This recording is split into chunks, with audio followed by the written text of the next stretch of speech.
Welcome to the Tabletop Gaming Guild podcast, a podcast all about the experiences and memories that board games with friends and family can create. Today, we're going to be discussing Dead of Winter. We played Dead of Winter together as part of our episode on co-op games. We played it on Tabletop Simulator. If you would like, there should be a YouTube link somewhere to that video. Yep, and that'll be in the show notes for there, so you can watch our super awesome playthrough, where I can't remember if I won or not. Well, we don't want to even talk about that. We don't want spoilers per se, in case people still want to watch the video. I am the best, but so yeah. We'll be talking about some gameplay elements here, but we'll try to leave off who won, whether or not there was a traitor, who was it, But we'll talk about like some setup and some stuff that happened. So we'll just start off with Dead of Winter is a 2 to 5 player, highly thematic game where you're going to play as survivors in a post-apocalyptic world where you're trying to live in your colony and keep the colonists alive during the coldest parts of winter with zombies attacking. You're running out of food. You have to go out to these different locations and be able to meet different crises that are occurring. But the catch to the game is that not all of you will be working towards a common goal. Occasionally, there can be a traitor in the colony. So in this game, you're balancing trying to provide for your colony and potentially trying to figure out who might be sabotaging the colony from being able to meet the different objectives during the game, and there are a lot of different objectives. So the game is going to start off with everyone selecting 2 characters from a pool of 4 that they're dealt out.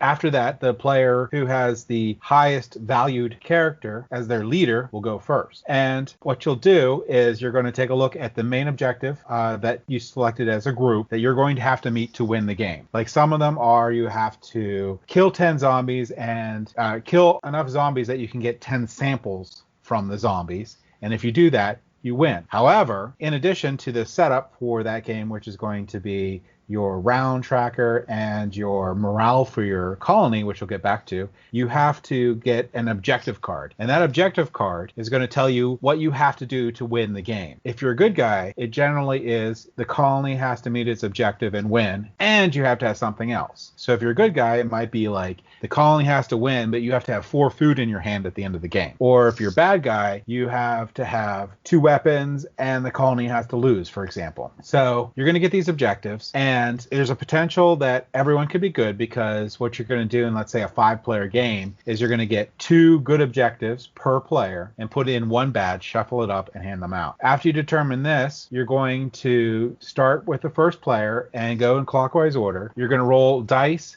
equal to the number of players that you have plus 1. So if you have 2 characters, which you can gain more, and I'll explain that in a second, you would roll 3 dice. And what these 3 dice are going to do is they're going to give you your ability to do actions during your turn. And on your turn, you're going to take a look at these dice, and your players are going to have search abilities, they're going to have fight abilities, and sometimes they're going to have special abilities. And the search and the fight abilities have numbers on them, and you have to have a die that is equal to that number or higher to be able to do that ability. Same with some special abilities also have a die number on them. And you're going to spend a die to perform those actions, or you can perform additional actions. Like there's going to be up to 5 locations, I believe, out on the board where you can go out and search and get goods to meet your objectives. And you just need to spend a die equal to your search value. And then you can also kill zombies, which is going to be your fight. So you have to have a die equal to or greater for that. And the important thing about going out and searching is you're going to have a crisis that's going to occur each round. And that crisis is going to say, like, you need to have a food per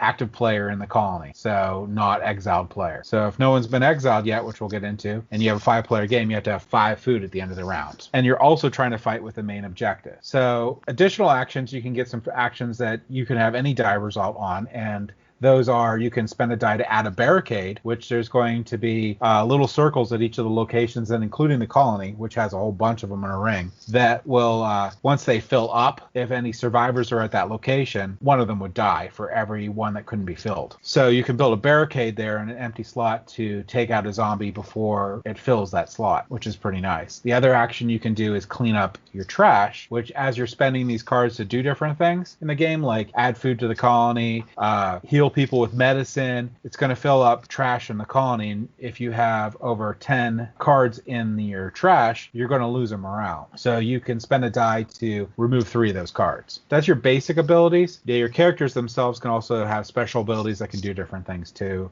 So you can watch out for those. And you picking your characters and matching them with the scenario as best you can is super important. Couple things that are important. So that's basically what you get to do on your turn. But you have to watch out for the crises card.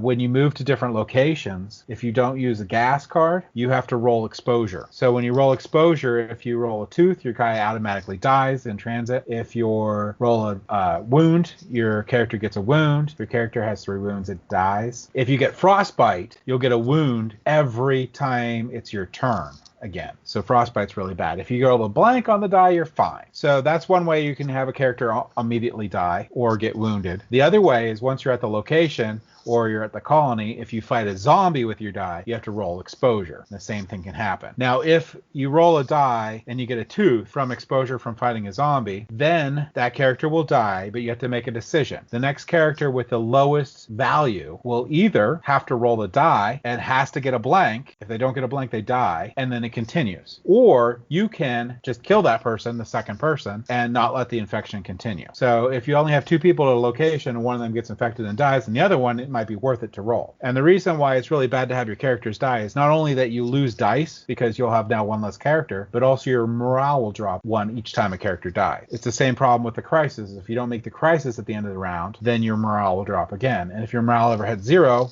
you lose the game. The crisis things are interesting too because you can contribute at any time with that, and that doesn't cost dice or anything. Once the round is over, the first player will look at the crisis cards, shuffle them, flip them, and see if you met the crisis. Now, a trader can add things in that aren't objectives for the crisis to throw it off and have the colony lose a morale or lose that crisis and get bad things. But the balance to the game at this point is that if you're the trader, you also have another objective. So your other objective, you have to meet it. If you just tank the colony, you won't win. And the other advantage a trader has is if they just help the colony until they buy their time for it, other players also have objectives they have to meet that make them look like traders. So there's a really cool mechanisms in there that make the game very tense every round. And even without a trader, it's really hard. So you are really stressed out trying to find this trader and try to eliminate them throughout the game. Now, that's just a quick overview of the game. There's a couple nuancy rules I probably missed, but in general, that's the idea of the game. Yeah, I think you touched on most of the major mechanisms, but there's certainly plenty to dig into here, I think. Oh, well, I did forget about one thing that was really important that actually is the big flavor thing of the game. Yeah, the Crossroads cards. Oh. Yeah. So, okay, yeah, haven't mentioned those yet.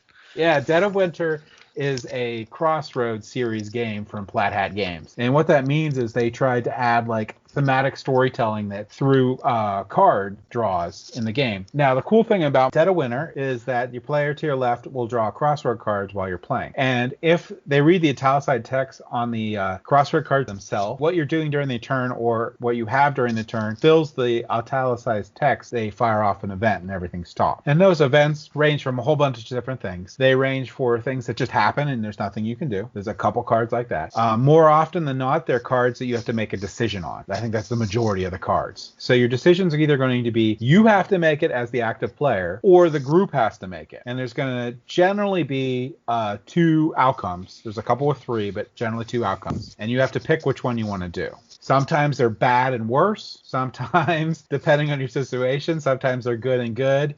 So they add a lot to the game. And just having them there and the gameplay themselves makes the game thematic in a way that is unique every time you play it, even if you're playing the same scenario, which I played the same scenario probably a dozen times. Yeah, and those Crossroads cards add a nice combination of, it's kind of a moral decision making as well as strategic decision making. So it's things like, oh, a guy shows up, he wants to be let into the colony, but he has a scratch on his arm. Well, do you let this guy in when there's a chance he could actually be infected? Or do you want to send him away? Or maybe you want to just straight up kill this guy. And so, like, thematically, that's interesting because you do feel like you are making a moral decision, but you're also weighing that against the practicality of if this guy ends up being infected and killing off some of your survivors, you're going to be really hurting and you're really going towards a bad ending in this game. Yeah, and it actually is pretty cool where it actually makes it more than just a game when you're playing. So those cards, when they come out, for some reason, it's more than just you're playing a game and what's the best outcome for the game, especially with your objective cards that you have, because it's like you're sweating. You're like, well, if I kill those people, they're going to think I'm the traitor. But really, it's the best thing we could do. But I should be good. So I should let them in. But then they're going to think I'm the traitor because I'm letting them in and there's something bad that happens when I let them in. So it's pretty neat how that all works together and meshes. Yeah, and I want to say that they're not like the fact that these Crossroad cards exist. It's not like they interrupt your turn frequently. In our play, we saw maybe 3 or 4 total. I'd probably go like the 6 end, but that's like 6, and each of us got a turn every round, so there's 4 turns per round, and we had 4 or 5 rounds, so not very often. Yeah, I mean comparatively to the number of turns you take. And then, sometimes the person being read the card is the only person to make the decision, and sometimes the group vote. Sometimes the vote is only for people who have characters that are in the colony, aka base camp. So there's a good amount of variability there. So with these Crossroad cards comes a lot of thematic elements, comes a lot of dark elements. You are making strong moral decisions that can involve, death, can involve murder, and it can involve drugs or alcohol. So we should talk about family-friendly nature of this.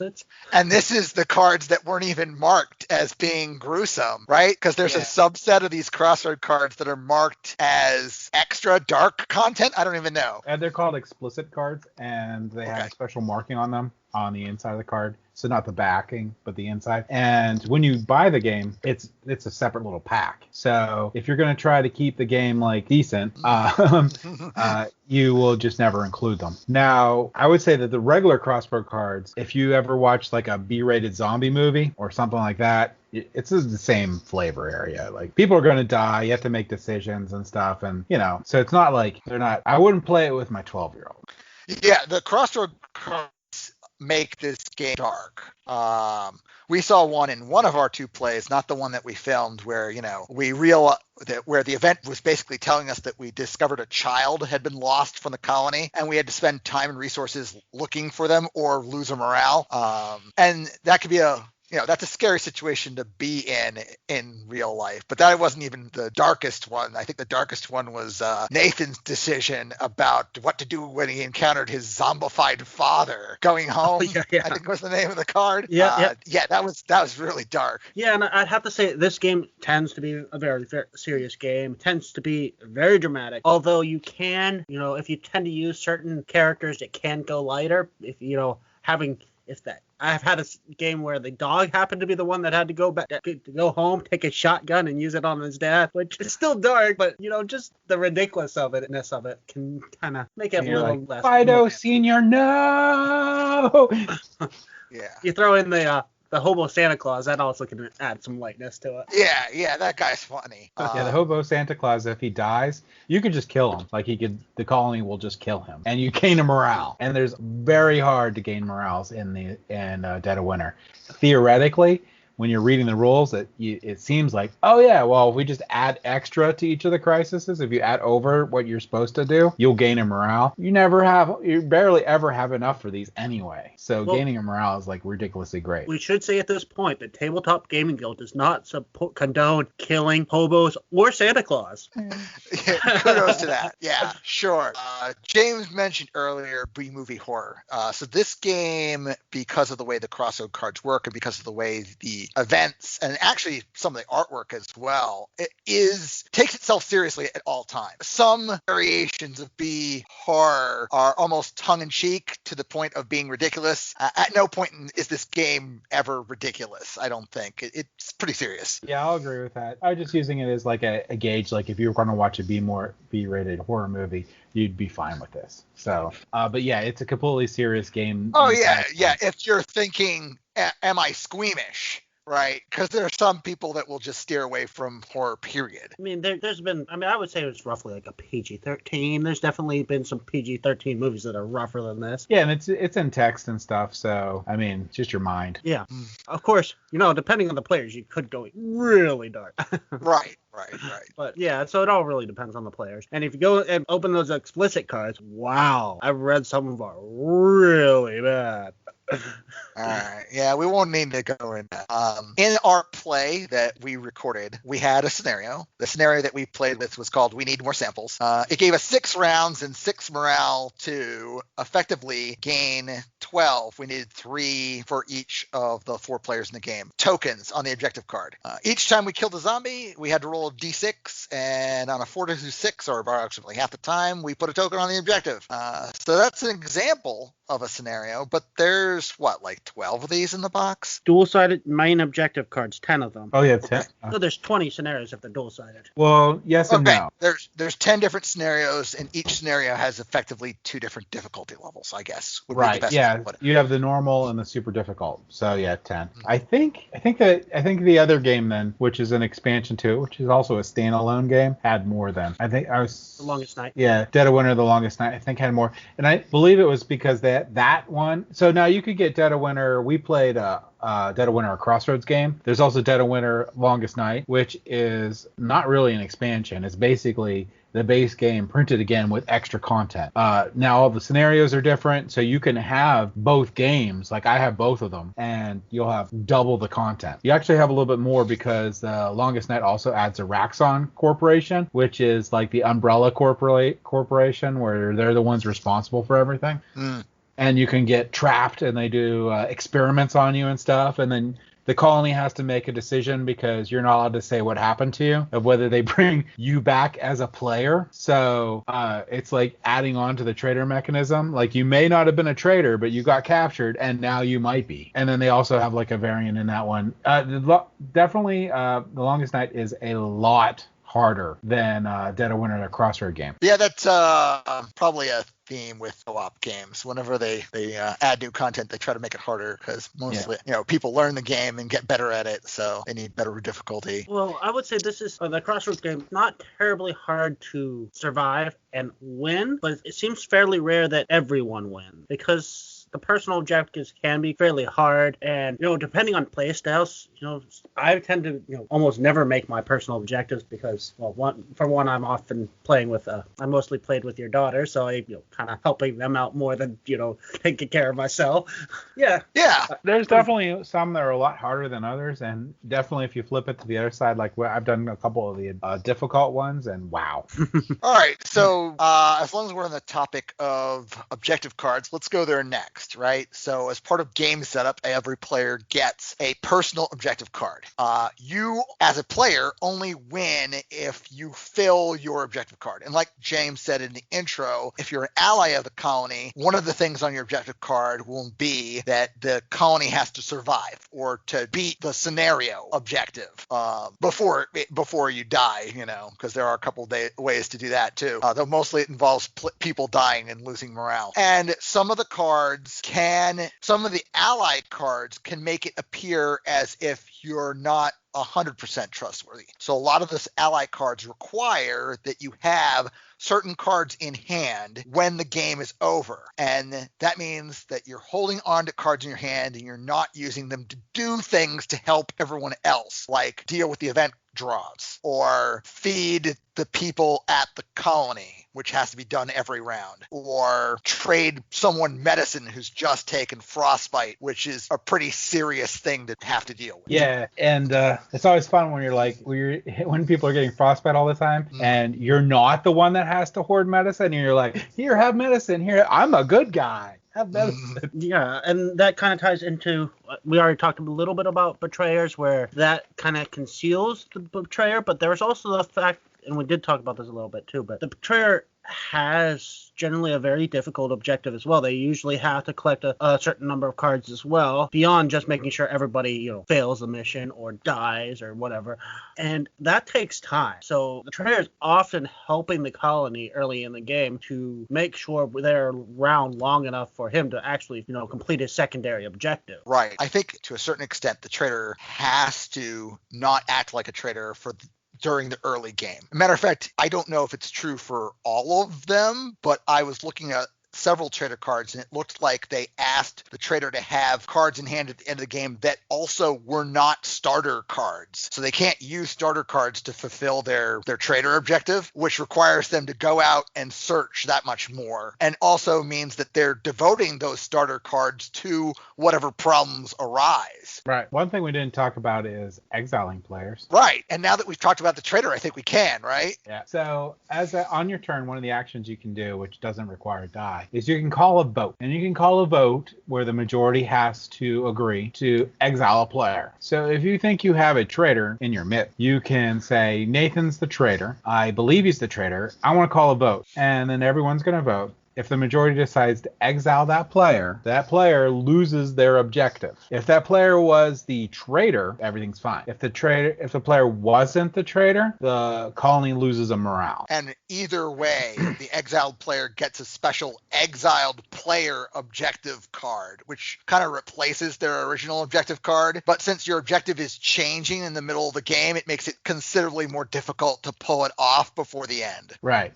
They're really hard to pull off. A lot of times when a player is exiled, like if you actually get the traitor out and you exile them, a lot of times because they're out in the locations and stuff, and a lot of stuff has to do with depleting decks. So some of them have to do with depleting the search decks in certain locations. They'll actually help you because they can't interact with the colony anymore.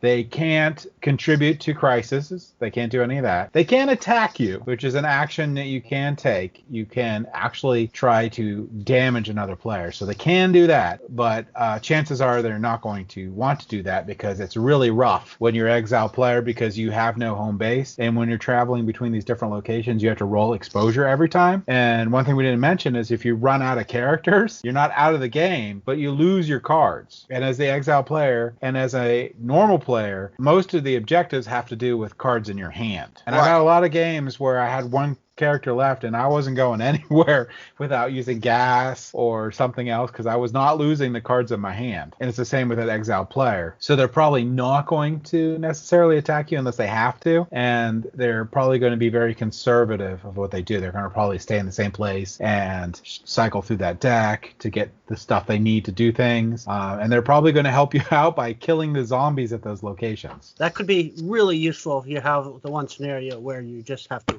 empty their different decks. Yeah, and there's or there's a couple different ones where you have to search at every location, but I think that might have to be active non-exile players. But still, and also it lowers the stress on the colony because when you get these crisis cards, I believe all of them have to deal with number of non-exile players. Yeah, that's the one thing that I think is actually pretty cool. Like the central objective for the whole scenario, as well as the cards that come out of the crisis deck, the vast majority of them seem to be scaled to player count. So the objective is the number of players in the game. And then the crisis is specifically the colony. So it's always based on the number of non-exiled players left in the game. So yeah, there's a lot of advantages to it, but you have to be careful. I'm sorry, James, what happens when you vote somebody out and they're not a traitor? You lose like a morale or something? You lose a morale, but if you do it twice, you lose the game. That's it, yeah. So the first time, you lose a morale. Very bad. Because like in the scenario we talked about that we played, we only had 6 morale. And that does tank as you're playing rounds. So losing another morale, that could be just the end of the game right there. So as a traitor, you could exile out. You can make someone else look at it as a traitor and be like, okay, we're almost there, but this guy's going to tank us because it's the last round where we need to win. Let's get him out. And they weren't. So there's a lot to it. It's really cool on how stressful the game, and a good stressful it becomes. Yeah, just as an example, I'll read from my notes. We saw in our game an event called Strength of the Dead. This was an event that required fuel equal the number of non-exiled players. If we succeeded this event, I think nothing happened. If we failed this event, then I think it was remove all barricades from the colony and then also add 10 zombies to the colony. I won't say what happened to that with that event, but it definitely had an impact. And that gets into the other thing is where you think like when you first play in that first round, this is the first time you ever played, and you're like, oh, these crises, this is great. I'm going to put extra stuff in there to get more morale. That's a really bad idea because unless you have a special character that tells you, you might be like, okay, we need food. Okay, the next one flips over. We need food again. Well, I just added a bunch more. Yeah, you need food every turn to feed the people that are sitting in the colony as well. So there's really there's a demand on food in the game by rules. That's not necessarily true of fuel. Fuel's optional to spend. You can spend it to travel without having to roll for exposure, right? Yep. And if you want to meet all these crises all the time, it gets worse and worse as the game goes on. You're going to be spending more of all your actions trying to actually meet these crises. And then the issue is whatever the objective is to win the game, you're going to have less actions to actually do that. Yeah, the only time I've seen anybody do something to increase the morale, it's generally been when they're so desperate that they know they're like about to lose the game, but they don't, because it is costly to do anything that causes the morale to go up. I did it when we were at 1 morale because we're going to lose a morale because there's no way we were going to do something. So we actually gained a morale and then lost a morale. Yeah. I think it was a character was just dead. But it's very rare that you're actually going to do it. And it's not good that when you do it, because we're just like, we have to do something. Right. And this ties into like the resources in the game. So everyone starts with 5 cards, but generally speaking, if you want more cards, you're going to have to go out and get them. And this means that you have to travel to one of the locations that is searchable. And then searching those locations costs you a die. And, at the beginning of the game, people only have 3 dice. So when you search a location, you have to spend a die. The die has to be higher than the character who's searching's search value. Or equal. And then you only get to look at a card under normal circumstances, unless there's a special power involved. And then you can make noise to look at a second card. There's a limit of how much noise can be at a location, right? There's like 4 spaces for noise tokens. 4 spaces at each location for noise tokens. Yeah. Right. But after you're done making noise, say you look at 3 cards total, you've made 2 noise, you only get to keep 1 of them. So each die is only going to net you 1 card. And if you have to make noise to find the card that you're looking for, that's bad, because at the end of the round, you roll for each noise token, and there's a 50% chance that a zombie shows up for each token. Yeah, if you roll 3 or less, you get a zombie there. And the issue is some of the locations, one of them only has like 2 or 3 slots. So, yeah, one of them only has 3. I think some have. They're all between 3 or 4. Yeah, and if there's ever a point where you can't put a zombie down, the survivor there with the lowest number dies. Yeah, it becomes overrun. Yeah. Yeah, and Dan, you mentioned that, you start with 5 cards, but those are preset cards, so there's no chance of you getting really lucky and having the cards you need to fulfill your objective right away. It's designed that that's not possible. Right, There's a couple that is very close to finishing it, but the problem is those ones are like you need 4 food at the end of the game. Well, it doesn't matter that you have 2 food at the starting. You're not going to have it. Right, because you have to spend so much food throughout the game. But that gets into another portion of the game that's really interesting, is deciding when you go to search of these new locations, you can get survivor cards, and they're good and bad. So the good part of the survivor cards is they'll generally give you they'll always give you a new character, but then they give you so many helpless survivors. And the problem with both of that is those are, when they go to your colony, at the end of the round, you have to do all these different checks. And one of the checks is you have to pay a food, regardless of your crisis, for every other colony member. So just take your colony people at the colony and the helpless survivors at the colony, divide by 2 and round up if you need to. And that's how much food you have to pay. So getting these will increase the amount of food that you have to pay for your colony. If you can't pay for your colony, the food in your colony, the food remains there and you get a starvation token, which lowers your morale. If it happens again, you will get another starvation token and you lose a morale per starvation token you have. So that can end up being really bad. So just to go over the checks at the end of each round, the checks that you have are first,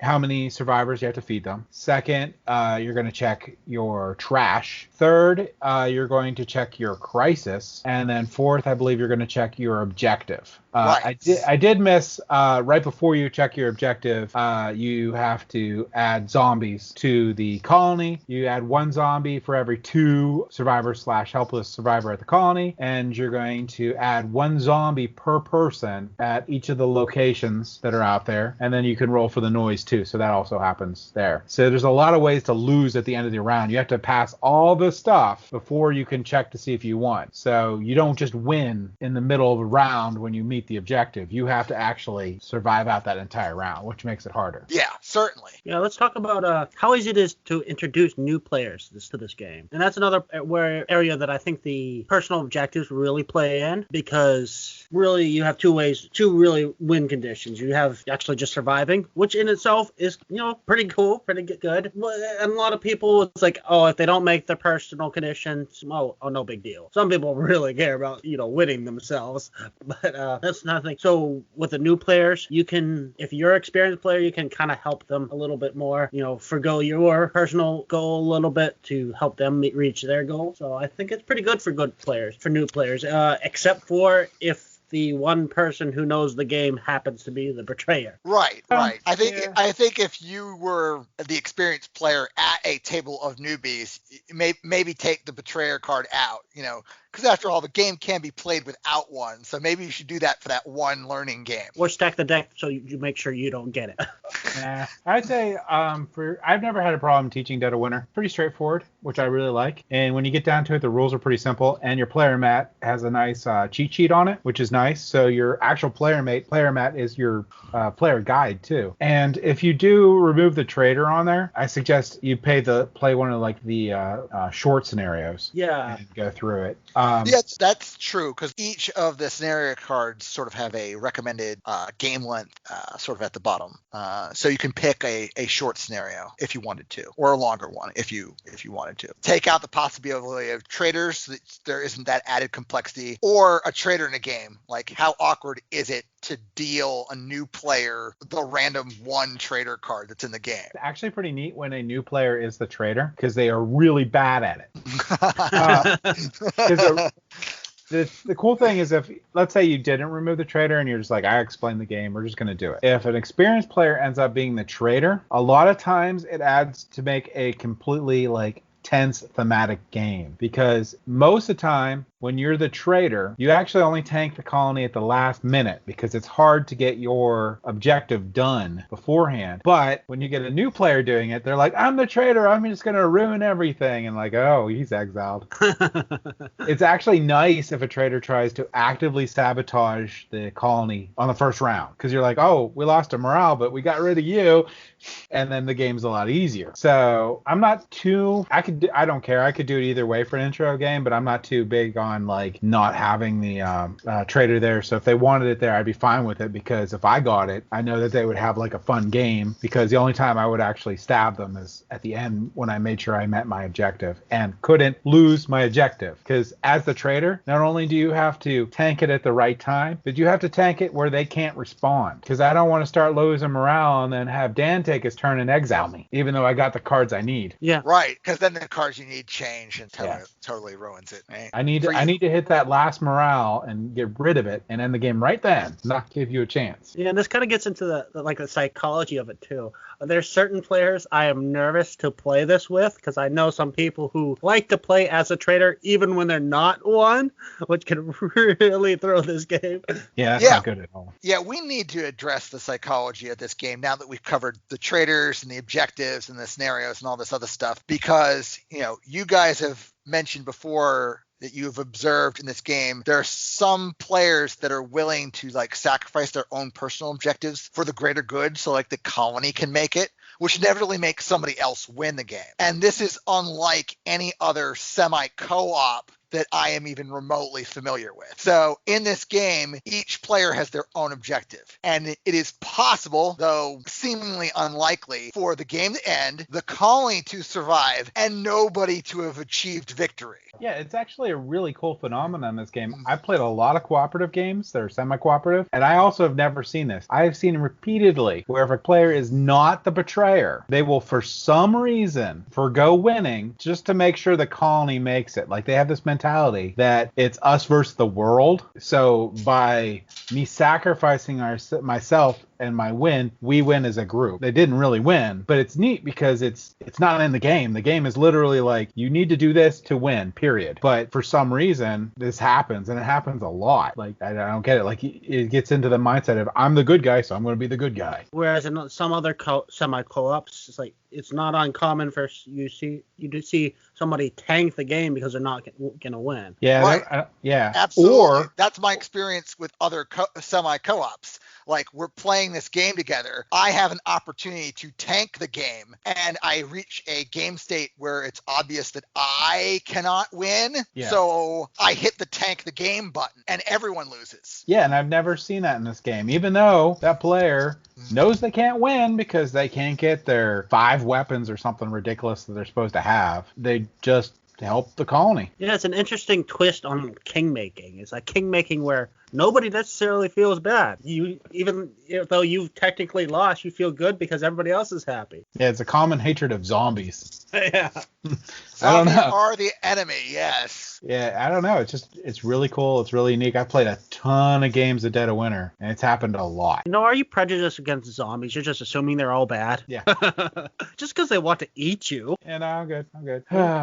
So, one thing I wanted to mention real quick. So, we talked about all this stuff, and we talked about the 2 versions of Dead of Winter you can get. But there's also one that someday I'll play, which is called Warring Colonies. So, you can take all this idea, right? So, you have one colony here. What if you had one group of people playing a colony, and you had another group of people playing a colony? So, you could have up to 10 players playing, 5 on each side playing a colony. And you had another board in the middle where you can interact with each other. So, you could do that, or you could also have another board in the middle where you're going to interact with the 2 colonies, but then you'll have a sub-colony that's trying to mess with the other 2 colonies. Yeah, sounds too complicated. Sign me Yeah. off. Yeah. I don't know. The idea sounds neat. It's just, I don't know when I'm going to get that many people together that are willing to do it. Yeah, that experience sounds like, a 6-hour con session. Yeah. So it might have to wait until conventions can happen again. Yeah, I was going to do it at the Slipper Rock Con, but the interest wasn't there to play a giant game of Dead of Winter. We'd play Dead of Winter, but a giant game of Dead of Winter I couldn't get people to sign up for. So I have something to say that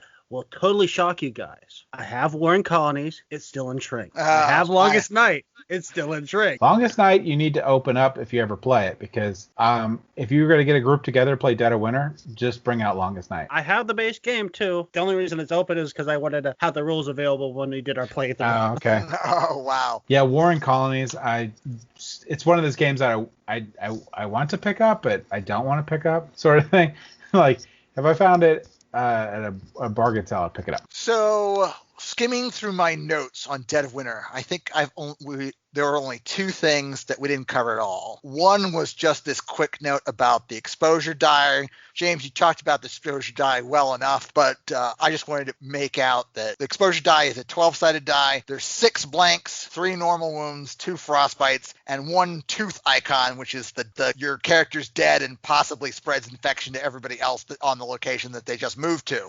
So those are your odds of rolling those various things in the game. And I wanted to talk a little bit about some of the characters in the game. Some of the ones that we saw in our play is I had a cook, which was pretty helpful because with a 4+, I think she could just take 2 food out of thin air and drop them into our supply for feeding people.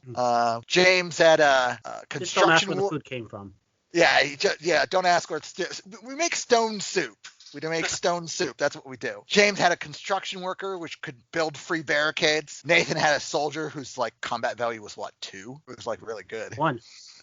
Okay, so always kills a zombie. And had a free zombie kill or something like that. And yeah, Pete had a free zombie killer. Pete had the mother, which I had in our first game that wasn't recorded.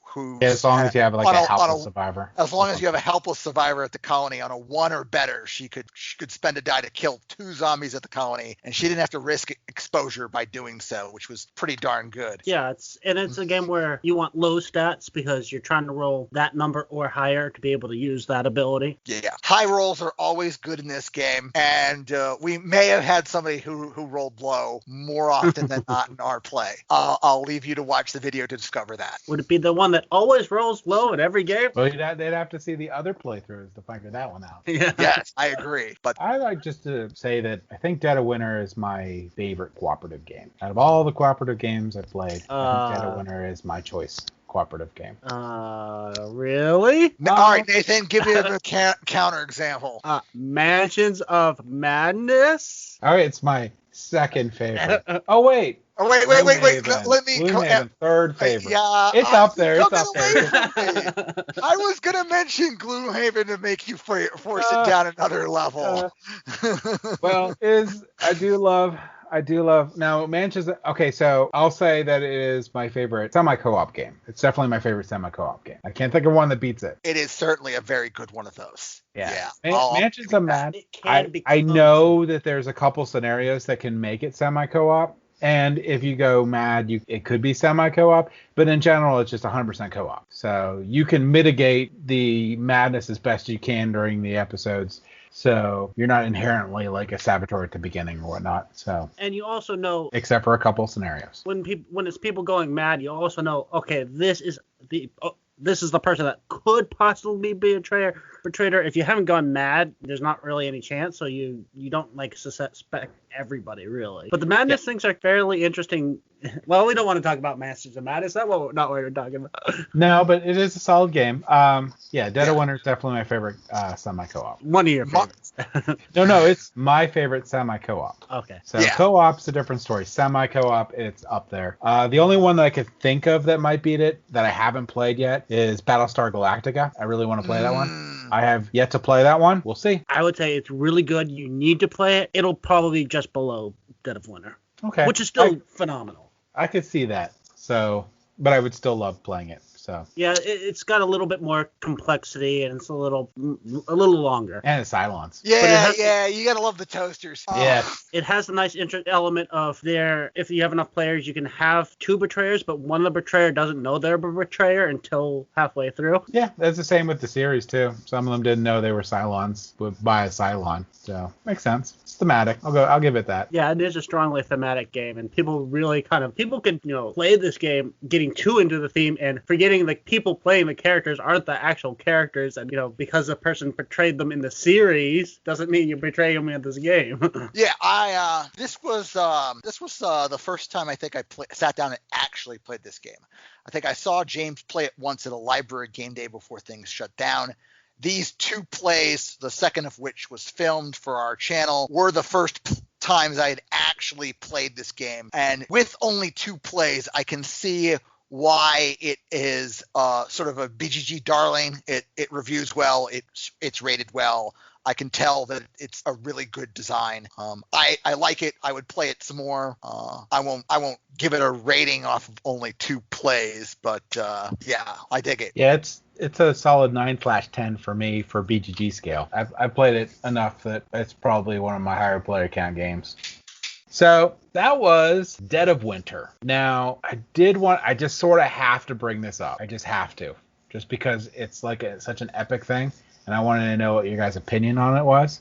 I don't even know if you know about this yet. So originally I thought that Restoration Games was going to bring this game out. Oh. But that didn't happen, and it's probably because just Hasbro's Hasbro. And it's like, oh, wait, money. So the thing that I definitely want to bring up, and I don't know if Dan's played it when he was a kid, but they're doing Hasbro on their own Kickstarter platform, which is called Pulse, so it's not on Kickstarter, is crowdfunding Hero Quest game system. So let me talk a little about Hero Quest, because we played Hero Quest when we were youngins, me and my brothers. Yeah, there you go. Yep, I played we had all the Hero Quests that was released. By the way, we had the base set. We had the second adventure pack, which was like ice based and like had something to do with the barbarian. And then we had the third adventure pack. Maybe the ice one was the third, and I'm just missing the second. But Hero Quest was a adventure game in a box. You had one board. You set up the board. There was a GM in the game that set up the board with basically doors and monsters as the players would explore it. The GM would control how the monsters moved and attacked when they needed to. Everything was based on a really simple die system. The game had custom dice in it. The dice had 3 skulls on it, 2 shields, and 1 like black skull on it, I think it was. And it was basically a skull was a hit in combat, a shield was a block in combat. And the black skull, by the way, was a hit for like I think monsters only. So monsters were really bad at hitting players. Yeah, there's a couple things with the game. So I had the same stuff you did. It was Hero Quest was the base game. Then they had Hero Quest Barbarian Quest Pack. That was the ice one. Okay. And Keller's Keep was the one with the kobolds, I think. Kobolds. Yes. So We also had the Barbarians expansion, but no, that was it was just the Barbarian Quest Pack was the other one. So, and in the game, that you had those dice and you rolled them, and you had defense, and you can roll shields to defend, you can roll shields to attack. A lot of the Hero Quest modulars, some of them were more difficult than others. All the different quests weren't necessarily balanced the same way. But the big thing in the entire game was don't separate the pack. Mm-hmm. So I loved playing it when we had a work game night, and that was the general role, because I was running the bad guys doing, I guess, the Witch Lord or whatever, but I don't remember what it is. Yeah, something like that. And I told him, like, you're going to win. This is the first quest. Just don't separate. And it's a rolling move. So half the people there can't roll, and one of them can. So what did they do? They all went different directions. Mm-hmm. And I won as the bad guy on the first quest. On the first quest. Because he just went through and opening doors. I'm like, you need to stop. He's like, this big guy's coming after him. He's like running away. I'm like, okay, well, I guess I get all my monsters and I can just corner you guys and kill you one at a time. Yeah. It was definitely a great game. Nostalgia probably plays into it a lot, but nostalgia does play into it a lot. This is a kid's game in my memory of it, and also my current appraisal of it. It is a kid's game. There was some character upgrading. You could buy your character slightly better gear, but the upgrades were like once. So like your dwarf started with an axe, and you could buy him a bigger axe or maybe a greatsword if you wanted to go that route. But that was about it. And the Barbarian Quest added a little bit more to that leveling, but there wasn't really an idea of a leveling system until Hero Quest Advanced, which is a different game. Same idea, different thing. But I will say that the Hasbro Kickstarter is basically taking that game and just reprinting it. Right. Now, what you're getting with this in the base game is the big thing you're getting is upgraded components, because the component quality of Hero Quest was fine for the time, but it wouldn't meet up to today's standards. And you're getting like super detailed miniatures for each of the characters. You're getting a male and female version of all the heroes. You're getting, instead of the furniture pieces,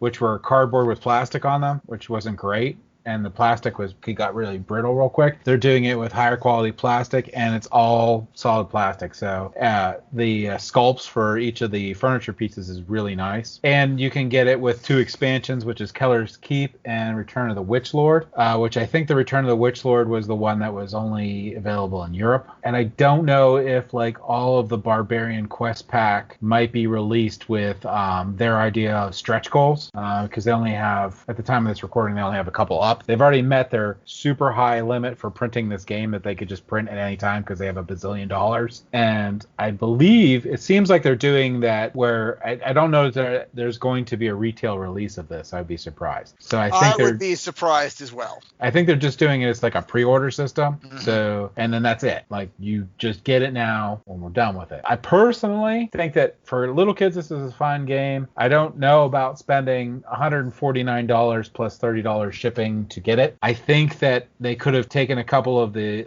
stale mechanics, like the roll and move portion, the combat, and freshened it up. So that's why I really was hoping it went to Restoration Games to do. Because, I mean, in the 90s, it was an awesome game. Today, I don't think so. Not much. The mechanics definitely need an update. But, I totally agree. I was going to say the same thing. I wish this had gone to Restoration Games. Hasbro will probably do a decent job with it. And I don't blame them for wanting to produce this, because this game was going for obscene prices. I think it was like $1,000 for the base game if you wanted to buy it. Yeah, that's dropped a little bit, but I bet you it will go back up, because once this comes out, the people that have it will have it, and anyone that didn't won't have it. And they already got $1.5 million so far. Yeah. So not surprised. Yep. All right. Well, thanks for the tidbit. Yeah, I just really want to bring it up because it's like such an iconic game. It was for us, that's for sure. And most of the people are our age that are really into the board game hobby. I mean, there's a lot of younger people coming in, but I think a lot of people, this is very nostalgic. So since we're talking about upcoming games, maybe we should talk about Tellstone. Now, I will say, I will preemptive that I was super excited excited that Riot Games was coming out with another game, but go ahead, Nathan. Yes, absolutely.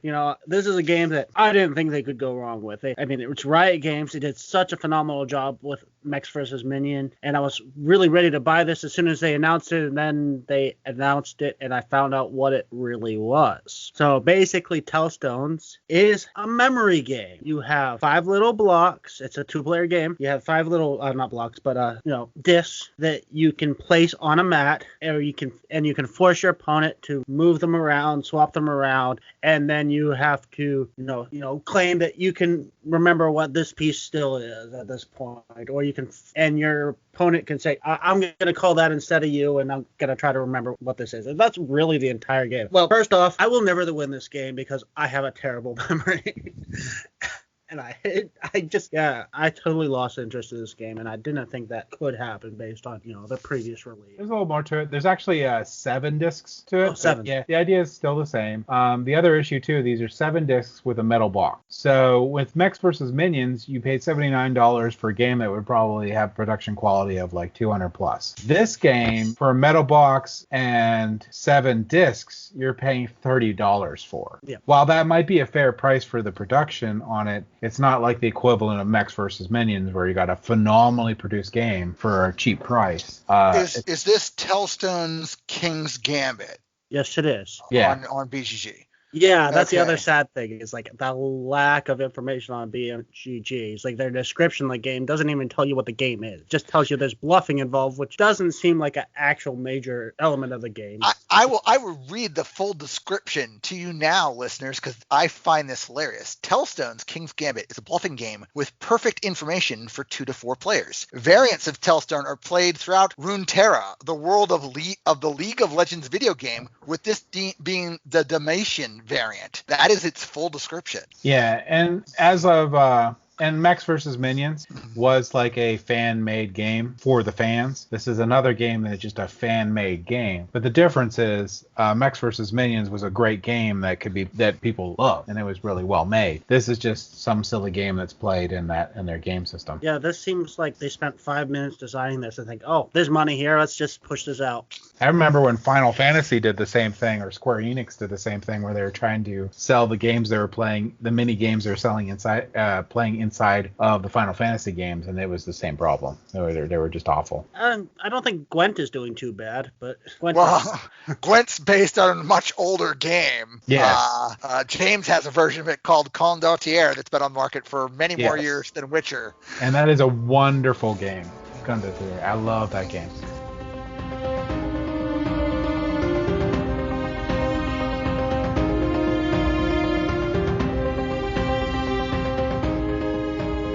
Thank you for listening. If you have any feedback for us, feel free to visit us on Facebook, Instagram, Twitter, or Board Game Geek Guild 2989, or our website at tabletopgamingguild.com. And don't forget to like, follow, and or subscribe.